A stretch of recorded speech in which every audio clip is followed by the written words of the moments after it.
اسی اپنے کلپ پہ مرزا نے بدعت کے حوالے سے بات بھی کی ہے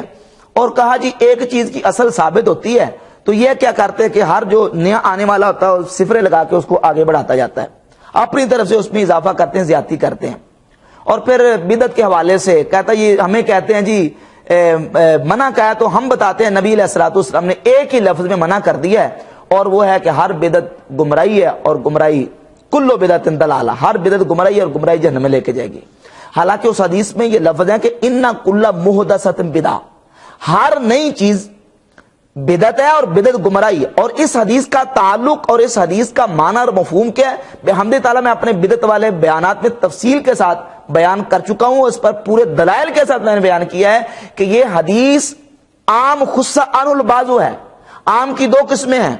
عام لم یخص عن البعض اور عام خص عن البعض، یعنی ایک عام وہ ہوتا ہے جس میں سے بعض افراد کو خاص نہیں کیا جاتا اور ایک وہ عام ہوتا ہے جس میں سے بعض افراد کو خاص کر دیا جاتا ہے۔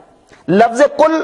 بعض جگہ پہ اکثر کا معنی میں استعمال ہوتا ہے اور بعض جگہ پہ اپنے عموم پر باقی ہوتا ہے۔ یہاں لفظ کل اکثر کے معنی میں استعمال ہوا، اس لیے امام نووی رحمۃ اللہ علیہ نے صحیح مسلم کی وہ حدیث بیان کی ہے من سن فی الاسلام سنۃ حسنہ، اور اس حدیث کو بیان کرنے کے بعد امام نووی رحمۃ اللہ شارح مسلم فرماتے ہیں وفی ھذا الحدیث تخصیص قولہ صلی اللہ علیہ وسلم ان کل محدثۃ بدعہ وکل بدعۃ ضلالہ، کہ من سن فی الاسلام سنۃ حسنہ والی حدیث جو ہے اس میں نبی کریم علیہ الصلوۃ والسلام کی اس حدیث سے سنی ابی داؤد والی حدیث کی تخصیص ہوتی ہے جو حضور علیہ السلام کا فرمان ہے کہ ہر محدث بدعت ہے اور ہر بدعت گمراہی ہے۔ کیوں کہتے ہیں اس میں المراد بالمحدثات الباطلہ والبدع المذمومہ، مراد اس سے وہ نئے کام ہیں جو باطل اور مذموم اور برے کام ہیں وہ بدعت ہیں اور بدعت گمراہی اور گمراہی جہنم میں لے کے جائے گی۔ اچھا کام اور جو اچھا عمل ہے وہ اس میں داخل نہیں ہے اور اچھی بدعت بھی اس میں داخل نہیں ہے۔ یہ کہتا جی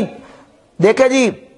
حدیث میں تو یہ ہے کہ اچھا طریقہ، اچھی بدعت تو کہیں بھی نہیں ہے۔ حالانکہ 2010 نمبر حدیث اٹھا کے دیکھ لیں صحیح بخاری کی، حضرت عبداللہ سیدنا فاروق اعظم رضی اللہ تعالیٰ فرماتے ہیں نعم البدعۃ ھذہ، نعم البدعۃ ھذہ۔ حضرت عمر نے یہ نہیں کہا کہ نعم السنۃ ھذہ یا نعم الطریقۃ ھذہ، فرمایا نعم البدعۃ ھذہ، یہ اچھی بدعت ہے۔ اور اسی طریقے سے سیدنا عبداللہ ابن عمر رضی اللہ تعالیٰ کے حوالے سے مصنف ابن ابی شیبہ میں امام ابن ابی شیبہ روایت لے کے آئے ہیں، مصنف ابن ابی شیبہ میں امام ابن حجر اسقلانی اس حدیث کو صحیح کہا ہے فتح الباری جلد 3 صفحہ نمبر 68 پر۔ وہ حدیث کون سی ہے؟ عبداللہ بن عمر فرماتے ہیں رضی اللہ تعالیٰ عنہ کہ نماز چاشت یہ بدعت ہے ونعمت البدعۃ، لیکن اچھی بدعت ہے۔ یہاں کیا کہا؟ نعمت البدعۃ، اچھی بدعت، نعمت سنت تو نہیں کہا، نعمت الطریقہ نہیں کہا۔ اسی طریقے سے حضرت عبداللہ بن عمر رضی اللہ عنہ فرماتے ہیں مصنف ابن ابی شیبہ جلد نمبر 2 صفحہ نمبر 48 ہے الاذان الاول یوم الجمعہ بدعۃ، وہ اذان جو حضرت عثمان غنی نے شروع کروائی ہے وہ پہلی جمعے کی اذان یہ بدعت ہے۔ تو اب لا محالہ یہ بدعت سیئہ نہیں ہے، بری بدعت نہیں ہے بلکہ اچھی بدعت ہے۔ تو لہذا صحابہ کرام رضی اللہ تعالی عنہم نے خود جو ہے وہ بدعت کے لیے نیما کا اور اچھی ہونے کا لفظ استعمال کیا ہے۔ اچھا پھر صحیح مسلم کی جو حدیث ہے اس حوالے سے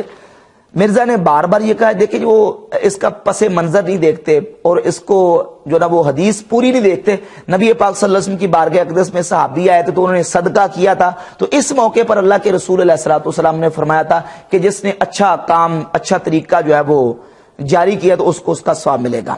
حالانکہ حدیث کا آپ سیاق کلام بھی دیکھیں اور حدیث کے الفاظ بھی دیکھیں، یہ تو بات موجود ہے کہ صحابی نے ایک اچھا طریقہ کیا تھا، تو حضور نے فرما دیا من سنہ فی الاسلام سنۃ حسنۃ، تو وہاں کون سا صحابی تھا جس نے کوئی برا طریقہ ایجاد کیا تھا؟ اور اس موقع پر حضور نے فرمایا تھا کہ من سنہ فی الاسلام سنۃ سیئۃ، وہاں تو اس حدیث میں یہ بھی لفظ موجود ہے نا من سنہ فی الاسلام سنۃ سیئۃ، جس نے اسلام میں کوئی برا طریقہ ایجاد کیا، تو وہاں تو کسی نے برا طریقہ ایجاد نہیں کیا تھا۔ تو پتا چلا کہ نبی کریم علیہ الصلوۃ والسلام کا یہ فرمان مطلق ہے، عمومی ہے، اور ایک ضابطہ اور قاعدہ رسول پاک علیہ الصلوۃ والسلام نے بیان فرما دیا کہ من سنہ فی الاسلام سنۃ حسنۃ، جس نے اسلام میں کوئی اچھا طریقہ ایجاد کیا، اچھا طریقہ جو نا وہ ایجاد کیا، پیدا کیا، اس کو اس کا اجر ملے گا، اور جس نے اسلام میں کوئی برا طریقہ ایجاد کیا اس پر اس کا گناہ ہوگا۔ یہاں لفظ سنہ استعمال کیا حضور علیہ الصلوۃ والسلام نے، من احیا سنتا نہیں کہا، من سنہ۔ سنہ کا معنی کیا ہوتا ہے؟ صحیح بخاری کی حدیث نمبر 3335 ہے، نبی پاک صلی اللہ علیہ وسلم نے خود سنہ کا لفظ استعمال کر کے معنی متعین کر دیا۔ وہ حدیث کیا ہے کہ ارشاد فرمایا جو بھی دنیا میں قتل کرے گا تو اس قاتل کا گناہ آدم علیہ السلام کے اس بیٹے قابیل کے نامہ اعمال میں ڈالا جائے گا۔ اول من سن القتل، جس نے قتل کا طریقہ ایجاد کیا تھا۔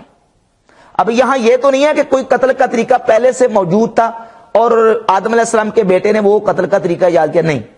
بلکہ اپنی طرف سے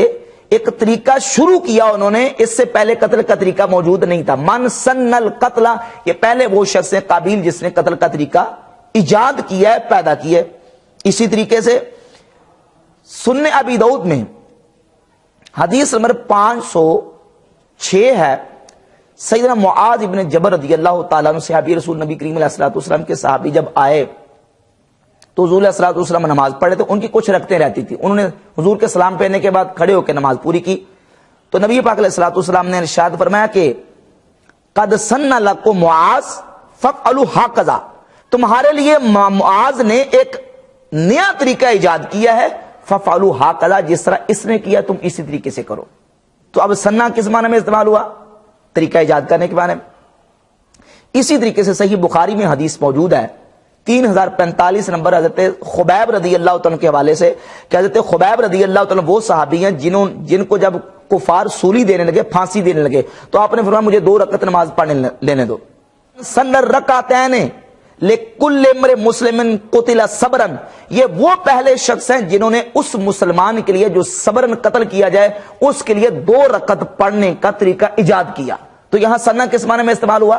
ایجاد کے معنی میں اور پیدا کرنے کے معنی میں۔ تو من سن فی الاسلام سنتا حسنۃ، جس نے کوئی اسلام میں اچھا طریقہ ایجاد کیا فلہ اجرھا، اس کو اس کا اجر ملے گا، اور من سن فی الاسلام سنتا سیئۃ، اور جس نے اسلام میں کوئی برا طریقہ ایجاد کیا کان علیہ وزرھا، اس پر اس کا کیا ہوگا؟ گناہ ہوگا۔ تو یہاں یہ حدیث جو ہے اس عام حدیث کو خاص کرتی ہے اور یہ تخصیص کرتی ہے یہ حدیث کہ ہر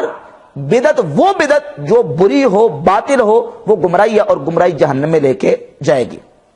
قرآن مجید میں اور حدیث طیبات میں اس کی 20 مثالیں پیش کی جا سکتی ہیں کہ اکثر کبھی کل کے معنی میں اور کل کبھی اکثر کے معنی میں استعمال ہوتا ہے۔